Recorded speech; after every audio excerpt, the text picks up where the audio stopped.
इंसान परमात्मा की भक्ति क्यों करता है? मृत्यु से बचने के लिए, ताकि वो अपने इष्ट में जाए। लेकिन इष्ट अगर यमगणों से, धर्मराज से कमजोर है, आपकी रक्षा नहीं कर सकेगा। इष्ट इसलिए सबसे ताकतवर हो। कोई किसी को इष्ट मान रहा, कोई किसी को मानता। वो गया एक बहुत अद्भुत प्रकाश के सागर में, इतना अद्भुत प्रकाश था, उसमें जाकर समाया। अब उसको वहां से निकालने के लिए मंथन करना था, तो उसका इष्ट उसको सहायता कर रहा था। वो इष्ट के अब उसको इष्ट की गोद से निकाल के लाना था। मैंने अपने इष्ट परम पुरुष का ध्यान किया, उसको मैं मथ करके बाहर ले आया। मैं कहा देखो, मैं अभी तुम्हें जकड़ लिया हूं, तुम्हारा इष्ट तुम्हारा सहयोग नहीं कर सका। उसने मुझे कहा तुम भी जाओ, मैं भी पकड़ के आऊंगा। जब मैं चला, वो मेरे पीछे पीछे आया। जैसे आप देख रहे हैं अंतरिक्ष में चिड़िया यूं घूम रही है, दूसरा उसके पीछे जाती है, हमला कर देती है, ऐसे मेरे पीछे पीछे आया, बहुत दूर तक आया। मैं पीछे देखता आ रहा था, गति बड़ी गजब थी, ये स्थूल शरीर नहीं था। मैं देखता आ रहा, आगे जाकर के बहुत दूर जाकर वो रुक, मुझे आवाज दिया रुक जाओ, इसके आगे मैं नहीं जा सकता। मैं बोला अभी तो सफर बहुत दूर है सतलोक का। बोला आपकी इष्ट सिद्धि है, मैं नहीं जा सकता उधर, मैं यहां तक ही। मैं उसको फिर पकड़ कर वहीं लाया। अब उसमें भी क्या हुआ, जब वो इष्ट में गया तो ये शरीर भी छोड़ा और शरीर धारण करके उसमें चला गया। ये कोई सपने की बात नहीं है। मैंने भी अपना वो जो शरीर था सूक्ष्म, उसको वहां छोड़ा, उसके अंदर अति सूक्ष्म शरीर से उसके पीछे गया था, वापस आया। मैंने कहा अब तुम्हारे साथ कैसा व्यवहार किया जाए? बोला क्षमा करो। कहने का मतलब है ये रिद्धि सिद्धियां, अष्ट सिद्धियां सब चलती है, और ये सब चीजें हैं, मारण मरण सम्मोहन उच्चाटन वशीकरण आदि ये सब चीजें हैं। मैं लोगों को नामदान के समय एक बात के लिए कन्विंस करता हूं कि आपको वाटर प्रूफ कर दिया। जब वाटर प्रूफ हो गया तो फिर वो घड़ी बंद नहीं होती पानी में।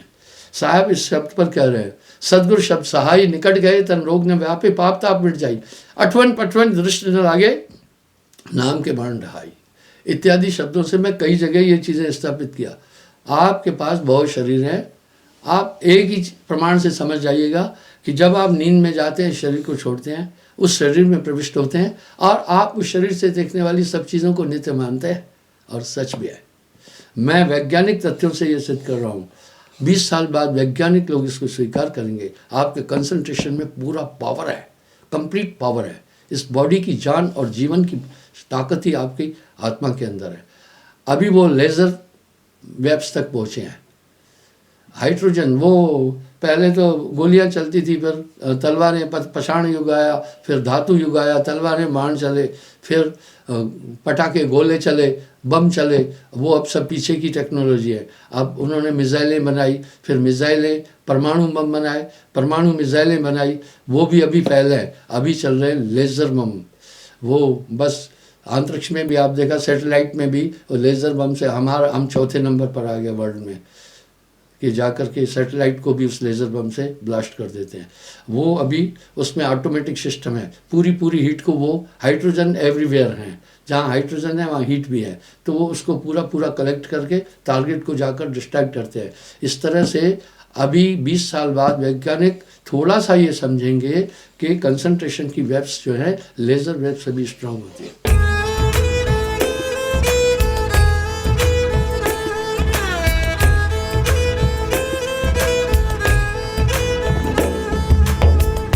सबसे पहली बात यह है, क्या नर्क स्वर्ग हैं क्या? बिल्कुल, इसकी व्याख्या सभी धर्मों में है। तभी तो अंग्रेज कह रहे हैं हमारे धर्मशास्त्रों में स्वर्ग है। वो हेवन एंड हेल कह रहे हैं, मुसलमान दोजक और बिश्त कह रहे हैं। सभी धर्मों में इसका उल्लेख है। ये वैसे ही बातें नहीं है। प्राचीन काल में आदमी की जीवन शैली हमारी अलग थी। लोग कथाओं सत्संग में अधिक जाते थे, टेलीविज़न नहीं थे, बीमारियां भी नहीं थी, लोग काफ़ी तंदुरुस्त थे। इसलिए उनको पता चल जाता था कि क्या कार्य करने से, किस अपराध से क्या सज़ा मिलती है। यही धाराएं हमारे कानून में भी बनी हुई है। कल मैंने आपसे कहा था कि चित्रगुप्त के जो पुत्र हुए थे वो आज भी हमारे देश में जुडिशनरी में बड़े बड़े पदों पर जज है। ये वांशिक चीज़ें चलती रहती है। तो इन यंत्रणाओं का उल्लेख साहब भी कर रहे हैं। आपने कई बार नरक की चाटें भी देखी होगी जिसमें पापियों को वहाँ दंड दिया जाता है। यही चीज़ साहब भी बोल रहे हैं। साहब कह रहे हैं भोगी बहुत काल प्रिय नारी, त्यागत ताह अधम विचारी। स्त्री से कई समय भोग विलास करने के बाद उसको फिर बिना किसी गलती के त्यागता है। क्या? बिन वैराग्य ताहन को त्यागे, ताहे त्याग औरन में पागे। हम वैराग्य में अगर छोड़ा, आपने वैरागी बन गए तो कह रहे दोष नहीं है, लेकिन उसको त्याग कर दूसरी में पागा। सो शठ नरक माह दुख पावे, कह लग कहूं कहत न आवे। कर पद बांध यम सासत देई, जो जस किए सो तस फल देई। ये सूरज सुद जस आज्ञा देई, दूत उठाए सबे शर लेई। चित्रगुप्त जो लिखनी लेखे, धर्म राय न्याय तह पेखे। वह चित्रगुप्त पूरा लिखता जाता है। इस शरीर में ही सब कुछ सिस्टम है। वैसे ही धर्म राय दंड देता है। जज दंड देने के समय थोड़ी सोचता है कि इसके बाल बच्चों का क्या होगा, नहीं सोचता है। वो तो अपराध को देखता है सिर्फ। इसी प्रकार वहाँ ये सब दंड है। लोग वहाँ सजग थे। पहले कथाओं में और बाकी चीज़ों में, गुरुकुलों में उन्हें कृताकृत, पाप और पुण्य ये सब समझाया जाता था, इसलिए लोग सजग थे। कह रहे लोह शूल खर तप्त विशाला। लोहे का शूल बहुत गर्म करके उसको उस पर बिठाते हैं और जीभ को छेद कर बेहाल करते हैं। इम दुख लहे अधम नर नारी, कह लग कहूं सुलह बेचारी।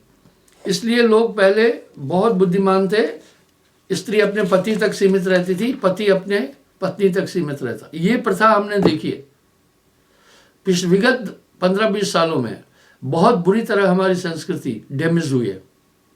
इसको एंजॉय कह रहे हैं, प्रेम एंजॉय है, और sex is only for generation. वो आनंद के लिए नहीं है। यह जो यम शासत करई, कहना करो पार न परई। सुनत हाल व्याकुल धर्मदासु, मुख प्रसेद नहीं आवे श्वासु। ये सब सुनकर धर्मदास बहुत व्याकुल हो उठा। अब वो एक प्रार्थना करते हैं, हे साहेब यम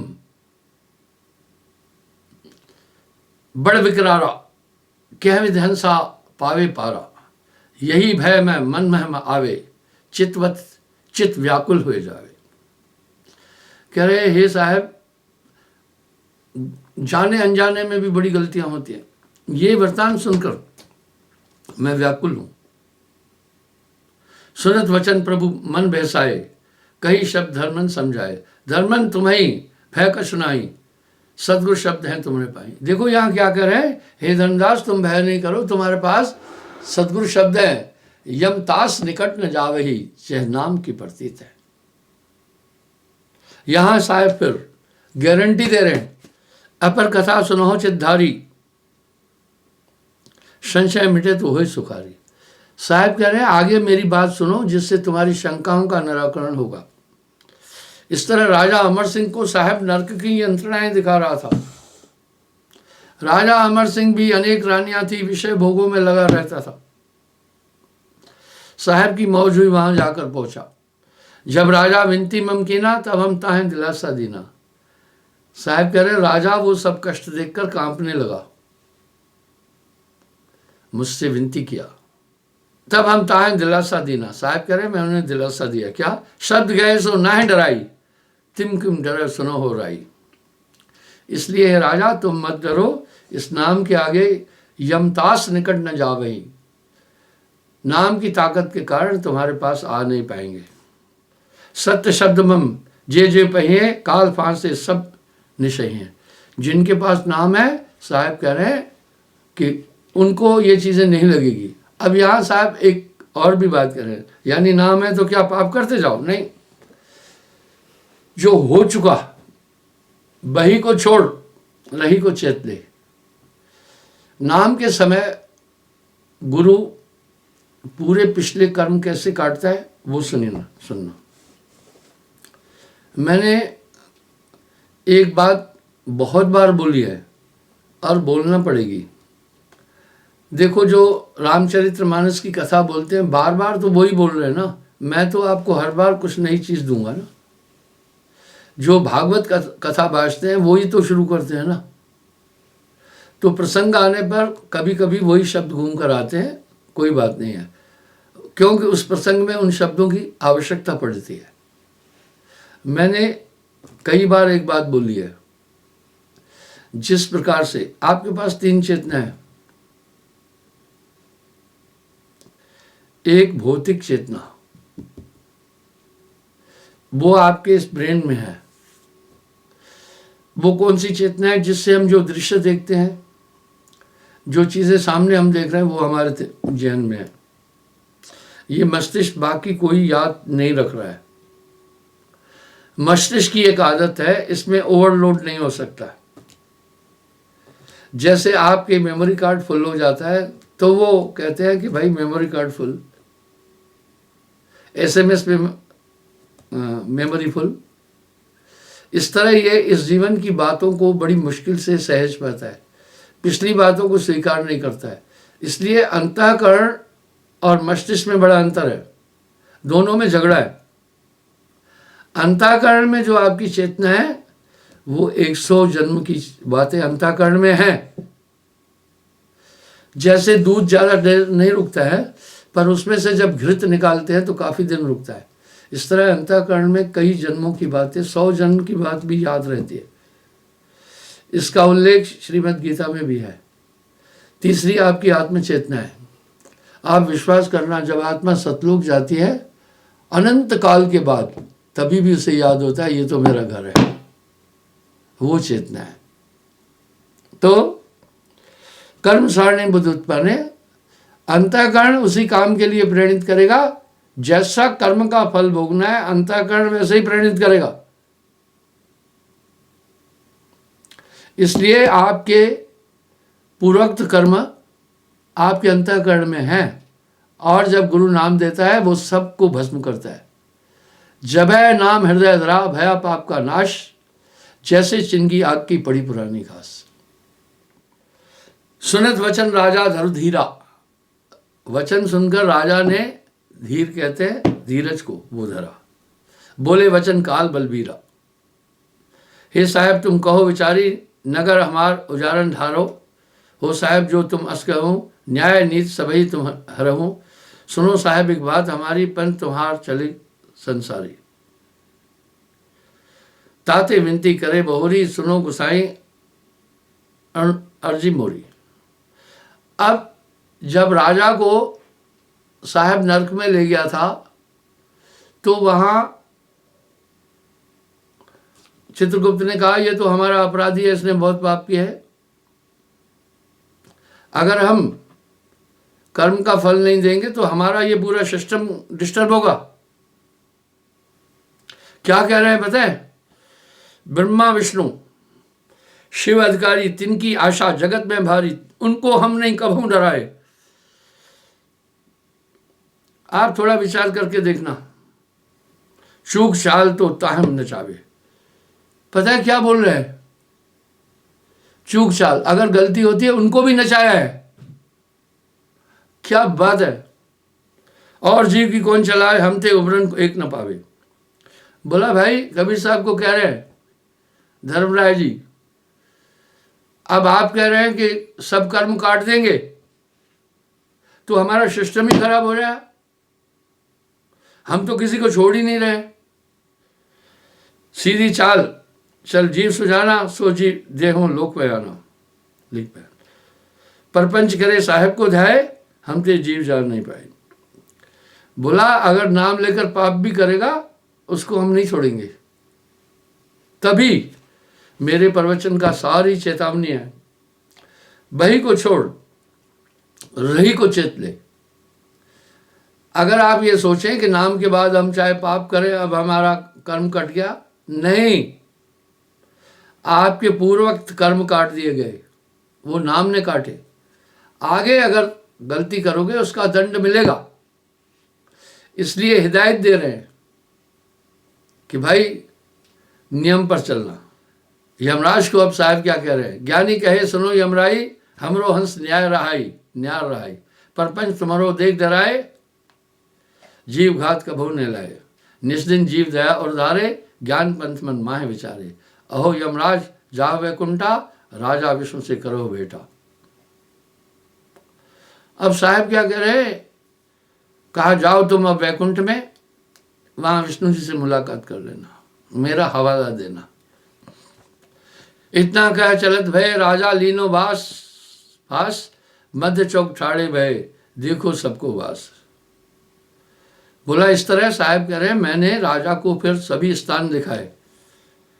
अग्निकोण है इंद्र कुबेरा, दक्षिण दिशा है काल बसेरा। इंद्रकोण में, अग्निकोण में साहब कह रहे इंद्र और कुबेर, दक्षिण दिशा में काल पुरुष, नैऋत्य कोण सुरन को वासा, पश्चिम देवी की निवासा। नैऋत्य कोण में बोला देवताओं का वास है, पश्चिम में देवी, देववास वायस है भाई, गण गंधर्व मुनि देव रहाई। उत्तर दिशा भगवान जो होई, निज वैकुंठ कहा वे सोई। उत्तर दिशा में बोला वैकुंठ है, इस देही में। अब साहब क्या बोल रहे हैं आप सुनना। कनक भूमि रतन की पोती, सोने की भूमि वहां वैकुंठ में, बने वैकुंठ अधिक जग ज्योति, बहुत प्रकाशित। सकल देव दर्शन को आए, लक्ष्मी सहित बैठे प्रभु राय। बोला लक्ष्मी के साथ ही प्रभु राय बैठे थे विष्णु जी। राजा साथ हम चल गए, देख विष्णु तब ठाड़े हुए। बोला विष्णु देख करके खड़े हुए। डार सिंहासन बैठक दीना, आज सफल तुम हमको तीना, भय आए तुम दर्श दिखाए, भूपत ले कहां तुम आए। आपको ध्यान होगा ये शास्त्र भी दिखाया था, कबीर कृष्ण गीता।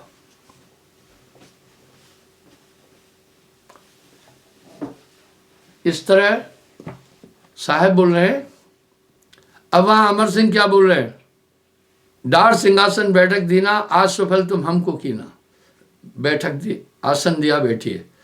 भय आए तुम दर्श दिखाए, भूपत ले कहां तुम आए। बोला इस राजा को यहां कैसे लाए हो आप? ये तो बड़ा अपराधी है, बड़ा दुष्ट है।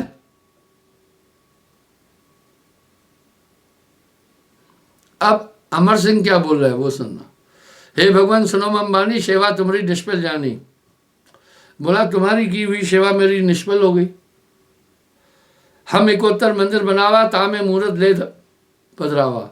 71 बोला मैंने मंदिर बनवाए, साधु साख मंदिर के माही, छाजन भोजन दीना ताई। उन्हें भोजन छाजन भी दिया। जेता धर्म हम सुने पुराना, विप्रन कहे धर्म ठिकाना। जितना पुराणों में धर्म थे वो सब मैंने वो सब काम किए। सुरभि सोने सिंह मड़ाई, पीताम्बर पुनताएं उड़ाई। बोला ब्राह्मणों को मैंने गाय के सींग पर सोना लगाकर और पीताम्बर उड़ा करके दिया। याविद गो एक शत भाई, देवी प्रपन को सुनो प्रभु राई। याविद सेवा की तुम्हारी, तहु कर्म तुम हम सिरदारी। अभी अमर सिंह क्या बोल रहा है? मैंने इतना दान पुण्य किया तो भी आप वो कर्म मेरे सिर पर अभी भी लादे हुए। सुन राजा तुम्हें कौन समझाई, पाप करे कस धरो छिपाई। राजा लोक कर्म बहु धरई, जीव मार के भक्षण करई। तुरी चढ़े बन खेल शिकारा, नाहक मारे जीव विचारा। मारे जीव तुम्हें सुनाई, इतनो पाप कहाँ धरो छिपाई। चार खान में भरमो की ना, कर्म अपार। विष्णु कहे राजा सुनो कैसे हो उभरो पार। बोला भाई इन पाप कर्मों का तो तुम्हें फल भोगना ही है।